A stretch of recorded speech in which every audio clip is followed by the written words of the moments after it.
गौरव गौतम के चुनाव को चुनौती दी हुई है करण सिंह दलाल ने।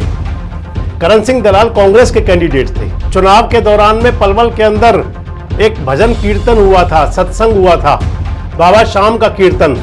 लेकिन महत्वपूर्ण बात एक है दोस्तों कि इस मामले पे जिस पर टकटकी लगाए हुए लोग इस पर लेकिन तारीख पर तारीख आ रही हैं। और दोस्तों नमस्कार, मैं संजय मग्गू और मौजूद है देश रोजाना के डिजिटल मीडिया मंच पर। आज एक बार फिर तारीख मिल गई। आप सोच रहे होंगे कि मैं ऐसा क्यों कह रहा हूं और क्या तारीख मिल गई। दरअसल पलवल से जुड़ा हुआ एक मामला हाईकोर्ट के अंदर है। मामला है चुनाव का। चुनाव का मामला यूं है कि हरियाणा विधानसभा के जो चुनाव हुए थे, चुनाव के अंदर पलवल से विधायक बने थे गौरव गौतम। गौरव गौतम के चुनाव को चुनौती दी हुई है करण सिंह दलाल ने। करण सिंह दलाल कांग्रेस के कैंडिडेट थे। करण सिंह दलाल ने गौरव गौतम के चुनाव को चुनौती दी हुई है हाईकोर्ट में और यह कहा है कि जो चुनाव था वो इलेक्शन की करप्ट प्रैक्टिस था, यानी कि चुनावी भ्रष्टाचार। पीआर एक्ट के तहत करण सिंह दलाल ने यह याचिका लगाई है। आपको बताता हूं पूरा मसला क्या है, पूरा मामला है क्या, और जो राजनीति में रुचि रखते हैं वो सब तो जानते हैं। दरअसल हरियाणा विधानसभा का चुनाव हुआ 5 अक्टूबर को। 5 अक्टूबर को चुनाव होने से पहले जब चुनाव प्रचार चल रहा था तो चुनाव प्रचार के दौरान में सभी लोग जो कैंडिडेट हुआ करते हैं, पार्टियां हुआ करती हैं, वो चुनाव प्रचार के अंदर विभिन्न प्रकार का तड़का लगाती हैं। चुनाव प्रचार के अंदर विभिन्न प्रकार के वादे होते हैं, नारे होते हैं, घोषणाएं होती हैं, सब कुछ हुआ करता है। और इसके साथ साथ हुआ करता है चुनाव प्रचार के दौरान में जाति और धर्म का रंग। इसके साथ हुआ करता है गड़े मुर्दे उखाड़ना। यह सब कुछ पलवल में भी चला था। पलवल के विधानसभा चुनाव के दौरान में जहां गड़े मुर्दे उखाड़े गए थे, यानी कि पुराने लोगों के नेताओं के भाषण वायरल हुए थे, वहीं दूसरी तरफ, क्योंकि आपको मैं कई बार दिखा चुका हूं, ज्यादा बार बार दोहराना भी ठीक नहीं होता, एक तरफ जो मैं बता रहा हूं गड़े मुर्दे उखाड़े गए तो दूसरी तरफ चुनाव के अंदर धर्म का तड़का भी लगा। चुनाव के दौरान में पलवल के अंदर एक भजन कीर्तन हुआ था, सत्संग हुआ था, बाबा श्याम का कीर्तन। बाबा श्याम जो खाटू वाले बाबा श्याम है, वो आजकल उनकी बड़ी महत्ता है। शीश के दानी के नाम से और हारे के सहारे के नाम से, और तमाम उनके जो भक्त हैं, जो उनके उपासक हैं, बाबा श्याम को पूजते हैं। बाबा श्याम के जो कीर्तन जागरण हुआ करते हैं उनके अंदर अच्छी खासी भीड़ उमड़ती है। और माना जाता है कि बाबा श्याम के जो कीर्तन भजन के अंदर जो चला करता है वहां पर, क्योंकि पॉलिटिकल इनपुट तो हर जगह है और सियासत भी होती है, बाबा श्याम के कीर्तन करने वाले, बाबा श्याम का जागरण करने वाले एक प्रमुख गायक कन्हैया मित्तल भी हैं। वो कन्हैया मित्तल जिन्होंने उत्तर प्रदेश के चुनाव के दौरान, विधानसभा चुनाव के दौरान नारा चलाया था, जो राम को लाए हैं हम उनको लाएंगे, लोकसभा चुनाव में भी चला था। भारतीय जनता पार्टी के नेताओं के आंखों के तारे हैं। उसके बाद में हुआ यह कि कन्हैया मित्तल का भी मोहभंग हुआ था। एक बार भाजपा छोड़ करके कांग्रेस की तरफ देख रहे थे, लेकिन उनके जो समर्थक हैं, उनके जो शुभचिंतक हैं, उनके जो प्रशंसक हैं, उनके जो भजन श्रोता हैं, उनकी तरफ से लगा कन्हैया साहब को कि भाई दिक्कत हो जाएगी, तो उन्होंने वापस भाजपा का रुख ही रखा। हालांकि मैं तो ये समझता हूं कि जो सांस्कृतिक सामाजिक गतिविधियों में लोग हुआ करते हैं उनके लिए कोई पार्टी पॉलिटिक्स हुआ नहीं करती, लेकिन आज का दौर कुछ ऐसा हो चुका है कि हर व्यक्ति कहीं ना कहीं सियासी रूप से जुड़ा हुआ जरूर होता है। खैर, बात मैं कर रहा था कन्हैया मित्तल का कीर्तन था पलवल के अंदर, और कन्हैया मित्तल के कीर्तन के अंदर, कन्हैया मित्तल के जो भजन जागरण के दौरान में वहां पहुंचे थे भारतीय जनता पार्टी के कैंडिडेट गौरव गौतम, और उन्होंने आशीर्वाद मांगा था। आपको हमने कई बार वो वीडियो दिखाया है, पार्श्व में अब भी आप देख रहे हैं। लेकिन उसी दौरान जब उन्होंने बाबा श्याम के कीर्तन में गए तो वहां की रिकॉर्डिंग भी हुई। समाचार चैनल ने भी की थी, हम लोगों ने भी की थी, और सब लोगों ने भी की थी। उसकी रिकॉर्डिंग की गई। इसके अलावा भी चुनाव प्रचार के दौरान में तमाम, क्योंकि जब चुनाव प्रचार जब हुआ करता है, मैंने आपको बताया कि जाति और धर्म का तड़का तो खासकर लगता है। चाहे वो गौरव गौतम थे, चाहे करण सिंह दलाल थे। गौरव गौतम के ऐसे कई फोटोज जिनको करण सिंह दलाल ने अपनी चुनावी याचिका के अंदर लगाया है, लगभग 15 बताए जाते हैं कि ऐसे करण सिंह दलाल ने फोटोग्राफ्स और उसके अंदर विजुअल्स और वीडियो लगाए हैं जिसके अंदर उन्होंने आरोप लगाया है कि गौरव गौतम ने चुनाव के दौरान बैड प्रैक्टिस, करप्ट प्रैक्टिस की थी, चुनावी भ्रष्टाचार का जिसको नाम दिया जाता है कि धर्म के नाम पर वोट मांगे थे। दूसरी तरफ हालांकि क्योंकि करण सिंह दलाल चुनाव हार गए तो उनकी बात पर कोई बात गई नहीं, लेकिन लोग कहा जरूर करते हैं कि करण दलाल के चुनाव प्रचार के दौरान भी खूब गोवर्धन महाराज की जय और गिरिराज महाराज की जय के नारे भी चलते थे, सब कुछ हुआ करता था। खैर,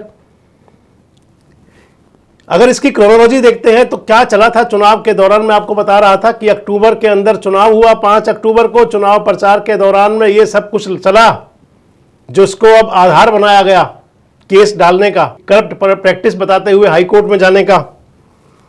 8 अक्टूबर को चुनाव परिणाम आया, गौरव गौतम चुनाव जीत गए। 35-36 साल के युवा ने 35-36 साल के अनुभवी राजनीतिज्ञ को 35-36 हजार के आसपास वोटों से हरा दिया।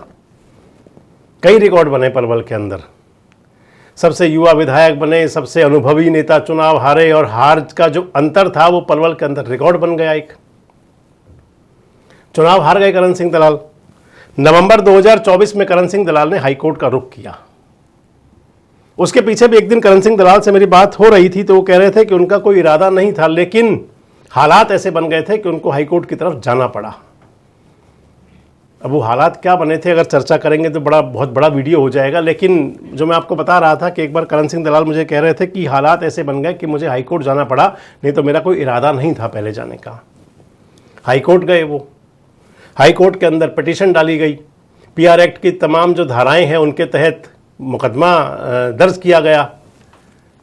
हाईकोर्ट के अंदर याचिका लगाई गई, जो याचिका पर सुनवाई हुई। पहले 100 दिन तक तो लगभग मामला ऐसे ही चलता रहा, यानी कि नवंबर का महीना, दिसंबर का महीना, जनवरी का महीना, फरवरी का महीना, इसके अंदर कुछ खास नहीं हुआ। उबाल इसके अंदर एकदम आया मार्च के दूसरे पखवाड़े में।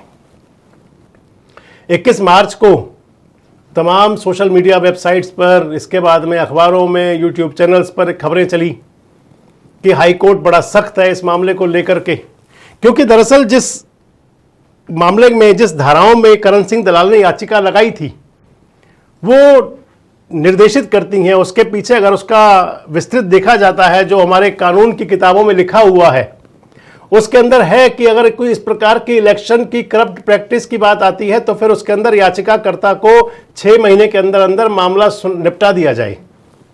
तो इसलिए इस मामले के अंदर इंटरेस्ट बहुत बना लोगों का।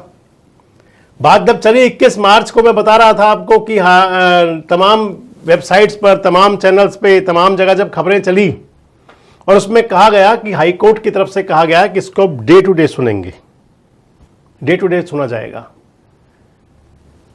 23 मार्च की तारीख थी, 26 मार्च तक जवाब देने के लिए कहा गया, 28 मार्च की तारीख लगी। गौरव गौतम की तरफ से 28 मार्च को जवाब भी दिया गया और एक नई पिटीशन डाल दी गई और कहा गया कि जो सब कुछ कहा गया है ये कुछ बनता ही नहीं, इस याचिका का आधार ही नहीं है, इसे रिजेक्ट कर दिया जाए। उसके बाद से 28 मार्च के बाद से और अब तक तारीख पर तारीख चल रही हैं। 28 मार्च को जो रिप्लाई हुआ उसके बाद इसमें 3 अप्रैल की डेट लगी। 3 अप्रैल को कुछ हुआ नहीं, क्योंकि 2 अप्रैल को गौरव गौतम के अधिवक्ता साहब ने अपनी तारीख नहीं ले ली और 8 अप्रैल लग गई उसके अंदर। 8 अप्रैल को तारीख फिर लग गई 1 मई की, मजदूर दिवस वाले दिन की, श्रमिक दिवस का जो होता है 1 मई, उस दिन की तारीख फिर लग गई। 1 मई को भी कोई रिप्लाई नहीं गया तो फिर 13 मई लग गई। 13 मई को भी कोई रिप्लाई नहीं गया। बताते हैं हाईकोर्ट ने कहा था कि अगर अंतिम मौका है, आगे मौका नहीं देंगे। आज 13 मई थी, लेकिन 13 मई को भी कुछ नहीं हुआ। 13 मई को तारीख लग गई अब 21 मई की। बताते हैं कि हाईकोर्ट के न्यायाधीश ने आज कहा 21 मई के लिए कि इसके बाद में मौका नहीं दिया जाएगा।